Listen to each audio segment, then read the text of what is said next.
एक बार फिर से बहुत बहुत स्वागत है आपका इकोनॉमिक्स बाय सागरिका के चैनल पे। आज हम लोग बात करने वाले हैं भाई कि पॉजिटिव और नॉर्मेटिव इकोनॉमिक्स के बीच का अंतर क्या होता है। पॉजिटिव इकोनॉमिक्स क्या होता है, नॉर्मेटिव इकोनॉमिक्स क्या होता है। ठीक है, तो सबसे पहले अपन आगे बढ़ते हैं कि पॉजिटिव इकोनॉमिक्स क्या होता है। मैम, बहुत पॉजिटिव सोचने वाला इकोनॉमिक्स होता है क्या, सब अच्छा अच्छा सोचता है क्या? ऐसा बिल्कुल भी नहीं है बच्चों। पॉजिटिव इकोनॉमिक्स ऐसी चीजों की स्टडी करता है, ध्यान से सुनिएगा, पॉजिटिव इकोनॉमिक्स ऐसी चीजों की स्टडी करता है जो कि एक्चुअल में घटित हो रही हैं, जो कि ऐसा इंसानों को लगता है कि रियल में है। जब कोई एक्चुअल रियल डिस्क्रिप्शन दिया जा रहा है किसी चीज का, मन गढ़ंत कहानियां नहीं कि ऐसा होना चाहिए, ऐसा होता तो अच्छा होता, तू ये करता तो अच्छा होता, वैसा नहीं होना चाहिए, ऐसा नहीं होना चाहिए, इस टाइप का नहीं। जो एक्चुअल में हो रहा है, एक्चुअल में जो हो रहा है उसी को अपन बोलते हैं, उसकी स्टडी को बोलते हैं पॉजिटिव इकोनॉमिक्स। ये देखिए, positive economics studies the facts of life. बच्चों, फैक्ट आप समझते हैं ना, फैक्ट क्या होता है? फैक्ट जो रियल में एग्जिस्ट करता है। तो it studies the facts of life, that is it deals with things as they are. चीजें जैसी हैं उसको वैसा बताने वाला होता है पॉजिटिव इकोनॉमिक्स। अगर कोई चीज बुरी है, जैसे इंडिया की पॉपुलेशन बढ़ रही है, तो भाई सच में बढ़ रही है, अब ये अच्छा है कि बुरा है, ये काम पॉजिटिव इकोनॉमिक्स का नहीं है बताने का। पॉजिटिव इकोनॉमिक्स का काम सिर्फ इतना है कि जो इंफॉर्मेशन जैसी है, raw information, real information, actual information आपको लाकर वो दे दे। तो पॉजिटिव इकोनॉमिक्स हमेशा फैक्ट के बारे में बात करता है, जो चीज एक्चुअल में एग्जिस्ट करती है उसके बारे में बात करता है, और जो चीज जैसी है उसको वैसा आपके सामने लाके रख देता है। ये देखिए आगे क्या लिखा है, डील्स विथ, यानी कि positive economics deals with what are the actual economic problem and how they are actually solve. कि भाई असल की इकोनॉमिक प्रॉब्लम की बात करो आप, और ये बताओ कि एक्चुअल में इसको सॉल्व कैसे किया जाएगा। तो एक्चुअलिटी की जब बात करते हैं, रियलिटी की जब बात करते हैं, तो हम बात करते हैं पॉजिटिव इकोनॉमिक्स की। एग्जांपल देख लीजिए बच्चों, sale of cigarettes is injurious to health. सच है भाई, एकदम सच है, 100% सच है कि भाई सिगरेट्स अगर दुकानों में बिक रहे हैं तो लोग सिगरेट्स खरीदेंगे और लोग उसको स्मोक करेंगे, तो वो इंजूरियस है हेल्थ में। क्या इसमें कुछ ऐसा है कि नहीं इंजूरियस होना चाहिए या नहीं होना चाहिए, या बिकना चाहिए नहीं बिकना चाहिए? नहीं भाई, पॉजिटिव इकोनॉमिक्स ऐसा बड़ी बड़ी ज्ञान की बातें नहीं करता। वो बस आपको बता दिया कि सिगरेट की सेल हो रही है और वो इंजूरियस है हेल्थ को। This is an actual fact. ठीक है, सेकेंड प्रॉब्लम क्या है भाई, prices is rising, sorry this will be are, prices are rising. भाई ये भी रियलिटी है, आसपास देख लो भाई, महंगाई एकदम अपने ऊंचे पैमाने पे है, महंगाई दिन ब दिन बढ़ती जा रही है। ये भी एक एक्चुअल फैक्ट है, एक रियल प्रॉब्लम को आपके सामने रखा जा रहा है।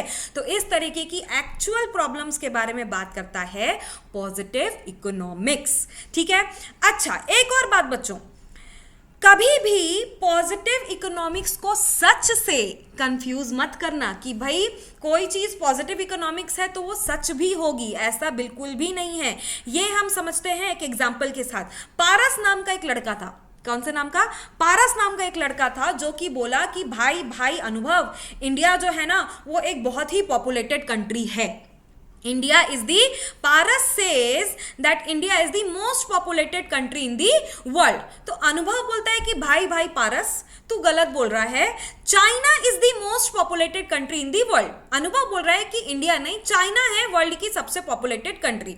तो भाई दोनों ऐसी बात कर रहे हैं, दोनों के हिसाब से ये फैक्ट एक्चुअली एग्जिस्ट करता है, उनके दिमाग में ही सही, बट दोनों फैक्ट एक्चुअली एग्जिस्ट करता है। ये ऐसा नहीं बोल रहा कि इंडिया की पॉपुलेशन ज्यादा होनी चाहिए या कम होनी चाहिए, या चाइना की ज्यादा होनी चाहिए या कम होनी चाहिए, इस तरीके की ज्ञान की बातें नहीं कर रहा है जो कि रियलिटी से दूर है। दोनों अपना अपना सच एक दूसरे को बता रहे हैं, दोनों ट्रूथ है, बस फर्क ये है कि पारस जो है वो राइट है और अनुभव जो है वो रॉन्ग है। पारस जो है वो राइट है, अनुभव जो है जो रॉन्ग है। जी हाँ बच्चों, India is the most populated country in the world, तो पारस सही बोल रहा है, अनुभव गलत बोल रहा है, बट दोनों ही पॉजिटिव स्टेटमेंट है क्योंकि दोनों अपने अपने हिसाब से फैक्ट और एक्चुअलिटी की बात कर रहे हैं। तो बच्चों एक बहुत बड़ा इसका 95% केसेस में अगर आपको पॉजिटिव इकोनॉमिक्स के स्टेटमेंट को पहचानना हो तो उसमें इज लिखा रहता है। क्या लिखा रहता है? इज लिखा रहता है। वो भाई घोषित करता रहता है कोई बात को कि ऐसा है, तो वो क्या बोलेंगे अपन? Positive economics. अब आगे बढ़ते हैं अपन नॉर्मेटिव इकोनॉमिक्स क्या होता है। अब नॉर्मेटिव इकोनॉमिक्स ना पूरे समय ज्ञान बांटने की बात करता है। भाई हम तुमको सच बोलना चाहिए, तुमको झूठ नहीं बोलना चाहिए, तुमको भाई देश में प्राइजेस नहीं बढ़ने चाहिए, पेट्रोल के दाम कम होने चाहिए, इसका एक्चुअलिटी से कोई लेना देना नहीं है। ये सिर्फ बात करेगा कि भाई ऐसा, उसका रियलिटी से दूर दूर तक कोई लेना देना नहीं, भाई ऐसा होना चाहिए वैसा होना चाहिए, है इसकी कोई गारंटी नहीं है। बस ये अपना ज्ञान देते रहते हैं कि भाई हमारे हिसाब से तो ऐसा होना चाहिए, बड़े बड़े आइडियल सेट करते रहते हैं, एक्चुअल रियलिटी से इसका कोई लेना देना नहीं रहता है। ये देखिए, normative economics tells us what ought to be. What ought to be का मतलब ये है बच्चों कि मान लो कोई बच्चा झूठ बोल रहा है। क्या बोल रहा है? कोई बच्चा झूठ बोल रहा है, तो भाई उसको बोला जाएगा तुमको झूठ नहीं बोलना चाहिए, You should not lie, you should speak the truth। तो उसको ज्ञान दिया जा रहा है, बताया जा रहा है कि तुमको झूठ नहीं बोलना चाहिए। बट पॉजिटिव इकोनॉमिक्स क्या है, रियलिटी क्या है कि उस बच्चे ने झूठ बोला, तो बच्चे ने झूठ बोला, this children lied is an example of positive economics। This children should not lie and he should tell the truth। This is an example of normative economics। जो सच है कि बच्चे ने झूठ बोला वो पॉजिटिव इकोनॉमिक्स, और बच्चे को झूठ नहीं बोलना चाहिए था, सच बोलना चाहिए था, दिस इज नॉर्मेटिव इकोनॉमिक्स। क्योंकि इसका रियलिटी से कोई लेना देना नहीं है। रियलिटी में तो उस बच्चे ने क्या बोला, बच्चा लोग झूठ बोला, ठीक है। तो it deals with what ought to be the economic problem. क्या इकोनॉमिक प्रॉब्लम हो सकती है और उसको किस तरीके से सॉल्व किया जाना चाहिए। शुड आ जाता है इसमें बच्चों। जैसे ऊपर मैंने बताया कि पॉजिटिव इकोनॉमिक्स की पहचान इज है, वो घोषित करता है चीजों को। नॉर्मेटिव इकोनॉमिक स्टेटमेंट की पहचान होती है शुड।